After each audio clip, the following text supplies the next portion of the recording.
This simulation is based on the empirical study in Professor Matthew Kroenig's 2018 book, The Logic of American Nuclear Strategy.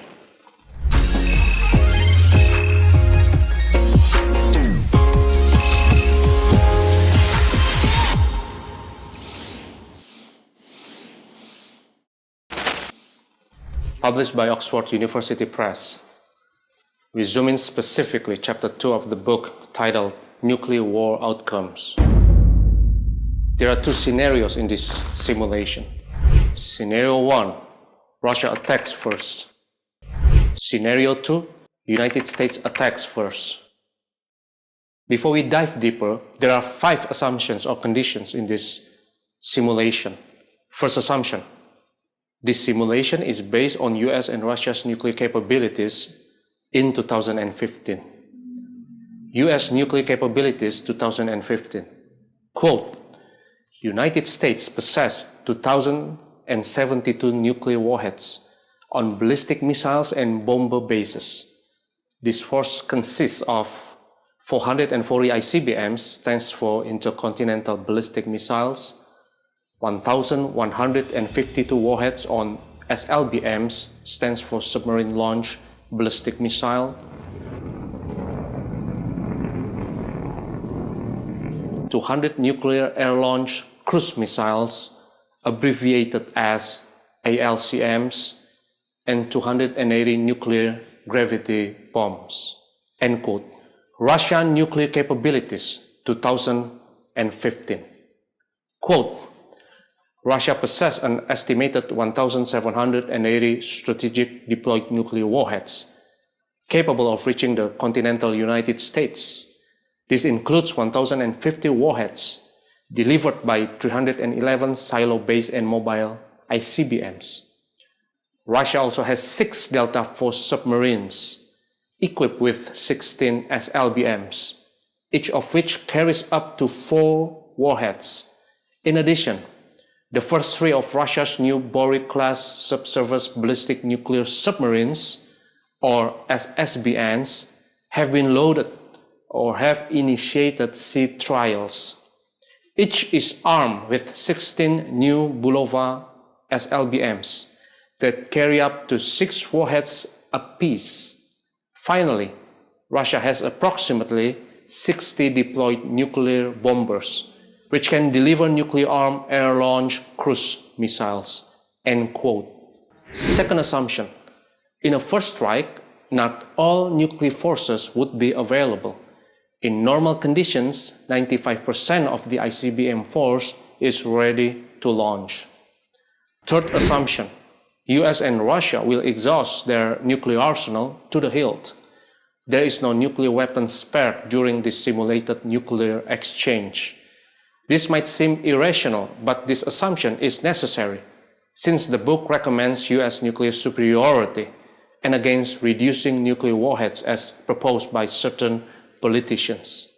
Fourth assumption, in a nuclear war, US will pursue pure counterforce strategy instead of counter-value. Counterforce strategy means that you only attack the enemy's nuclear weapon and military capability, such as missile silos, air bases, naval bases, command and control site. Counter-value means you attack population centers such as big cities. Russia is believed to pursue a combination of counterforce and counter-value strategy. Fifth assumption, it is assumed that states allocate 3 warheads to the most important counterforce targets, 2 warheads to lesser important counterforce targets, and depending on warhead availability, 1 or 2 warheads to counter-value targets. Sixth assumption, nuclear war will not cause human extinction. Nuclear war between nuclear superpowers is the mother of all fears, the sum of all fears. God forbid if there's ever a nuclear war. But according to Professor Kroenig, as devastating nuclear war is, it is not extinction. Vladimir Putin seemed to imply nuclear extinction during an interview in 2018, alluding to his ability to destroy the whole world in an all-out nuclear war when he asked this question. Do we need such a world without Russia? Though we shouldn't ever downplay its danger, perhaps we can breathe a little bit sigh of relief knowing that it's not as bad as extinction. Professor Kroenig also shows that the popular opinion of the dreaded nuclear winter is actually overblown. The effect of nuclear blast on weather is more accurately be described as nuclear autumn instead of nuclear winter. If you don't know what nuclear winter is, well, Google it. For now, let's get on with the simulation. Scenario 1. Russia attacks first. Moscow will attack these 6 targets. The first 3 targets receive 3 warheads each. 4th to 6th targets will receive 2 warheads each. 1. 440 ICBM silos at Maelstrom Air Force Base in Montana. Minot Air Force Base in North Dakota.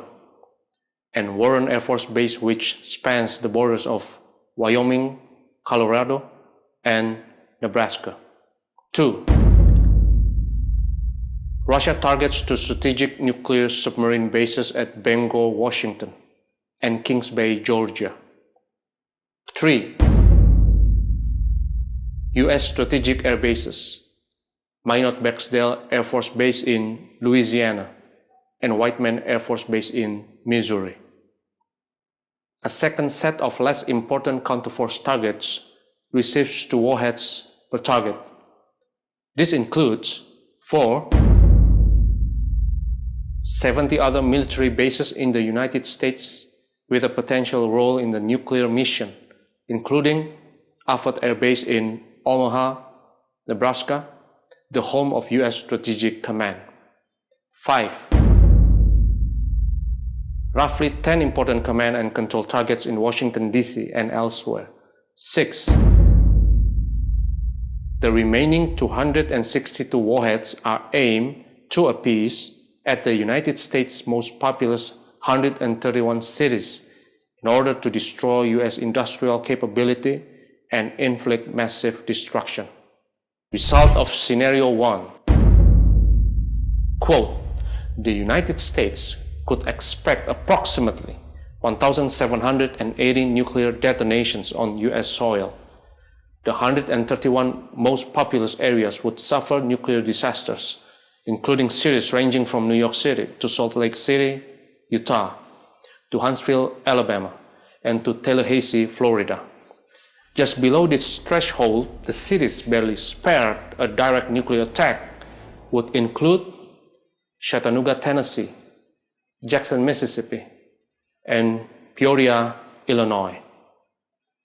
The casualty figures would run upward of 70 million people.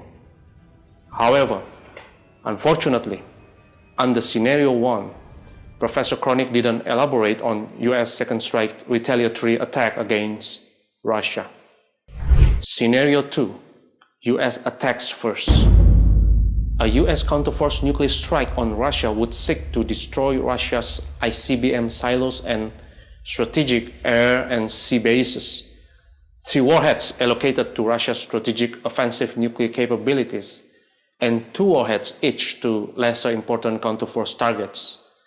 There are 8 targets. 1. Russia's 140 ICBM silos. According to Professor Kroenig, these are known fixed targets and are therefore vulnerable to U.S. attack. 2. 171 land-based mobile missiles based in shelters in 40 garrisons. 3. U.S. will attack Russia's mobile missiles. These are more difficult to target. 4. 9 nuclear submarines stationed at 2 major submarine bases. The Northern Fleet is headquartered at Yagalnaya Bay on the Kola Peninsula, and the Pacific Fleet is based on Raivehi. 5. U.S. will attack submarines on patrol at sea. Like mobile missiles, these are more difficult targets. 6. U.S. next target is, quote, 60 deployed strategic bombers. Nearly all of these bombers are based at Russia's 2 strategic bomber bases at Engels and Ukrainka. Others may be found at the Ryazan training base, the Kazan production plant, or the Zhukovsky design plant. 7. Roughly 150 other command and control and early warning sites will be targeted, and also nuclear weapons production and storage facilities and conventional bases. 8. US will attack Russia's early warning and command and control systems. Russia retaliates. A successful first strike in which the United States completely destroys Russia's retaliatory nuclear force is achievable according to experts. But to assume that Russia's mobile legs can be fully neutralized is too optimistic, and Professor Kroenig relaxes this assumption and assumes that one regiment of Topol-M mobile ICBMs and one Sineva SSBN survived the initial US strike. This surviving force includes 9 800 kiloton warheads from the Topol-M unit and 64 MIR-VD 100 kiloton warheads on 16 launchers in the SSBN. US first strike has already taken place. Russian reprisal will not target warheads at empty ballistic missile silos. Professor Kroenig assumes Russia uses its remaining nuclear forces to attack America's strategic submarine bases, air bases, and command and control nodes. Russia then employs the remaining 30 warheads, 2 apiece, for a counter-value strike against the 15 largest cities in the continental United States from New York to Columbus, Ohio.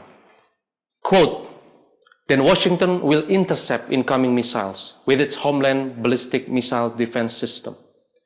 At the time of the study, the United States deployed 30 interceptors in Fort Greely, Alaska, and Vandenberg, California. During attack, the interceptors may have approximately a 25% success rate. Employing this figure, Professor Kroenig assumes that the United States is able to destroy 7 incoming warheads, but the remaining 66 penetrate and reach their intended target.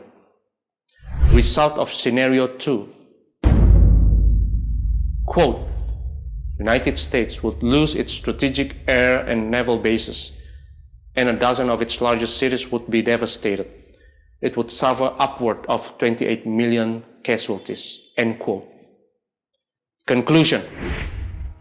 Quote, in a Russian first strike, as we saw above, the United States is expected to lose 131 cities and 70 million people. If, however, the United States is able to strike the first blow, America's expected losses drop to 12 cities and 28 million casualties, end quote. However, due to American nuclear superiority over Russia, under these 2 scenarios, US shall prevail. Russia would be able to inflict massive destruction, but will not win a nuclear war according to this simulation. One of known US nuclear superiority is its SSBN, stands for Submersible Ship Ballistic Missile Nuclear, and US has the most SSBN deterrence patrol in the world. But we're a greater nuclear power. We have the greatest submarines in the world, most powerful machines ever built. Most powerful, right. And they got built under me. Most powerful machines ever built, and nobody knows where they are.